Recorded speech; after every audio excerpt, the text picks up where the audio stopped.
I want to go to George Conway, prominent conservative attorney and a former Republican, Danya Perry, who served as Deputy Attorney General for the state of New York, as well as an Assistant United States Attorney for the Southern District of New York, and both join me right now. Danya, let me start with you just on kind of how we expect this to unspool. You heard Jonathan's reporting. We know the grand jury met today. We know that they took testimony from Mr. Costello. There was some sense that perhaps they would vote out an indictment today. It appears right now, we don't know definitively, that did not happen today. They're going to reconvene on Wednesday. How do you expect that to go, just timeline-wise, what we're looking for?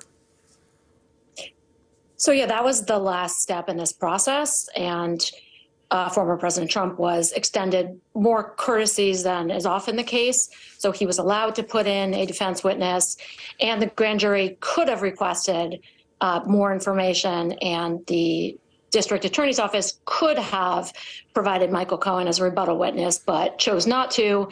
And sometimes reading juries or grand juries is like reading tea leaves, but here I think we can safely read into that they did not buy Costello's evidence or information, and that they're ready to proceed. So I would agree with Jonathan that all signs point to an indictment likely handed down on Wednesday. And the rest depends upon working out the logistics with the security detail, with law enforcement, and with former President Trump's team as to whether and when he will self-surrender. And if they can work out those logistics, it will happen, I believe, just as quickly as those logistics are arranged. To talk more about that in terms of self-surrender, like what is the timeline there? Would he travel up to New York for that? I assume he would have to. Yeah, he would have to do that. And that, again, is another courtesy that appears to be extended to him.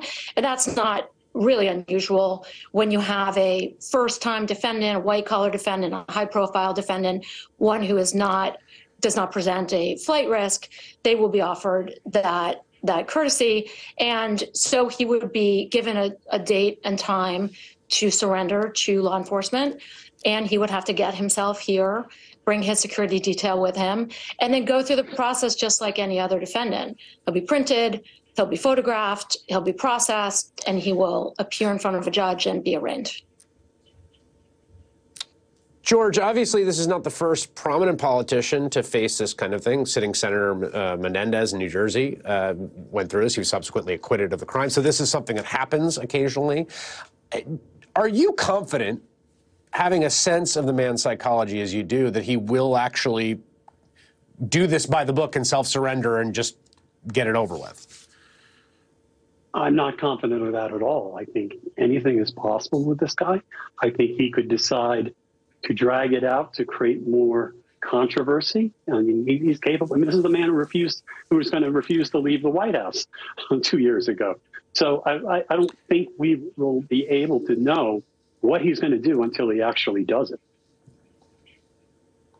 Yeah, I saw a quote from one of his lawyers who said something to the lines of the effect of, "There won't be a standoff in Mar-a-Lago," which it never occurred to me that was possible. And as soon as he said that, I thought to myself, oh, that makes me think there might be a standoff in Mar-a-Lago. It reminded me a little bit of the quotes that people around Trump were giving in the run-up to January 6th, assuring everyone constantly, he'll go, he'll go, he'll go. He just has to work through this.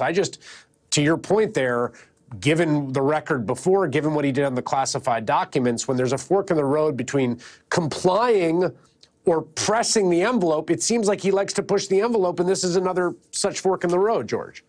Yeah, and that's quite possible. But then if he does that, then he gets the perp walk that I should think he doesn't want, but maybe he does want that. Maybe he does want a perp walk in order to inflame his supporters. You just cannot predict the psychology on this.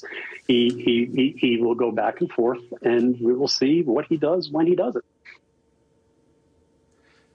Danya, given everything you know and given the sort of position that everyone's in, including meetings with various institutions and the Secret Service and the NYPD, I mean, is it possible there's no indictment? I mean, is it possible that we're missing something here, or this is overdetermined and it turns out this is not what it appears? Anything is possible. It seems highly, highly likely. There is a grand jury of 23 New Yorkers. New Yorkers, famously find cause for disagreement all the time, but we just need a quorum of them to agree to indict, and an indictment is not particularly difficult to obtain for prosecutors. Costello had some criticism that they didn't want to hear things and that the prosecution had only presented a one-side story. Well, that's a prosecution. They get to do that. And so that is what they did in presenting evidence to the grand jury. And so that is why it's so unusual for a grand jury to not hand up a true bill, in other words, to not indict.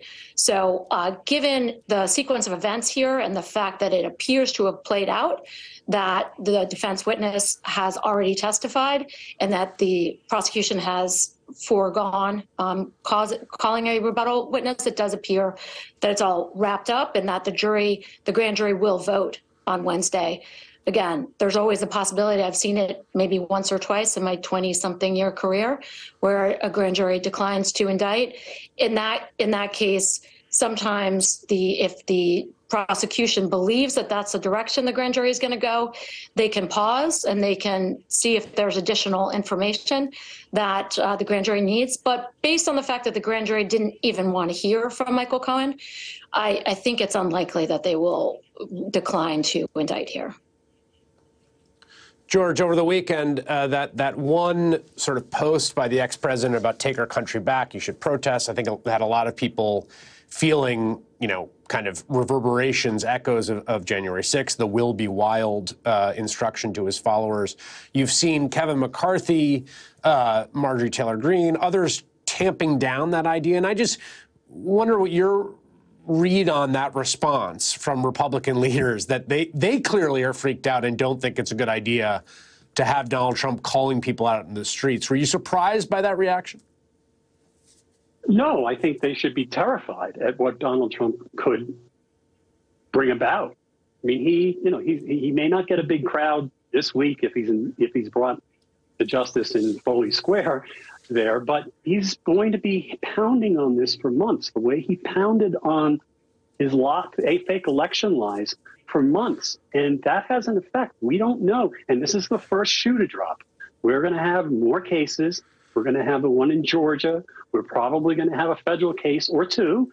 And it's really going to be a long, long haul where Trump is going to be running a campaign, not just for the presidency. More than anything, it's going to be a campaign against the rule of law, against these prosecutors, challenging and claiming that this is all a giant George Soros fix, and the Joe Biden and other put everybody up to do this when it's completely ridiculous.